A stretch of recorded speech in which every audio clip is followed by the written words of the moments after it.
even if I could. So when you have something that you want to say about this war on terrorism, Yeah. the stage is where you do this? Yeah, I'm in conversation. I would maybe say something. Yeah. Sure. So say something. Okay. For one thing, it's not a war on terrorism. Terrorism is a tactic. Terrorism is a way to fight. It's a thing you do. We did it in the Revolutionary War. You know, Bush calls these people cowards because they hit and run. What do you think those soldiers did in the American Revolution? They hid behind trees and shot the British who had on these bright red things.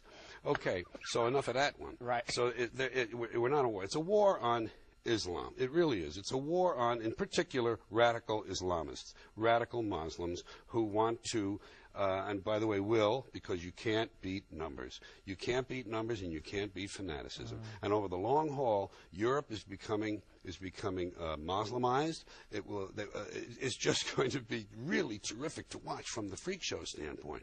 And I just think the war on terror is another excuse to do a number of things. Most of them have to do with power grabbing in the world and establishing the hegemony of this country so that there's no other threat to us ever again, ever, ever. That's a Wolfowitz point of view, and Richard Pearl and Libby and Cheney and that whole gang. Well, you and I are both freaks, and we'll watch this together. Thanks, man.